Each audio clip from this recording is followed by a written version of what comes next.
বেনাপোল সীমান্তে ৮৫ কেজি গাঁজাসহ আটক এক। মনির হোসেন, বেনাপোল প্রতিনিধি। বেনাপোল পোর্ট থানা মানকিয়া গ্রাম থেকে ৮৫ কেজি গাঁজাসহ একজনকে আটক করেছে র‍্যাব-৬ যশোর ক্যাম্পের সদস্যরা। আটক ব্যক্তির বয়স ১৮ বছরের কম হয়। তার নাম ঠিকানা প্রকাশে আইনি বাধা রয়েছে বলে জানিয়েছে র‍্যাব। শুক্রবার ২৯ আগস্ট ভোরে লালটুর বসতবাড়ি নির্মাণাধীন ইটের তৈরি ভবনের সিঁড়ির নিচ থেকে গাঁজার চালান ও আসামিকে আটক করা হয়।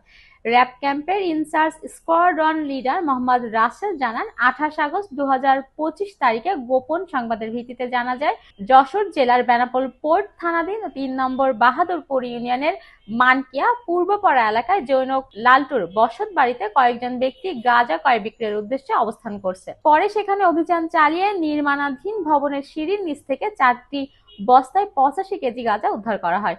উদ্ধারকৃত গাঁজার আনুমানিক বাজার মূল্য প্রায় ১৭ লাখ টাকা। তিনি আরো জানান, আটক ব্যক্তির বিরুদ্ধে মাদকদ্রব্য নিয়ন্ত্রণ আইনে মামলা দিয়ে থানায় হস্তান্তর করা হবে।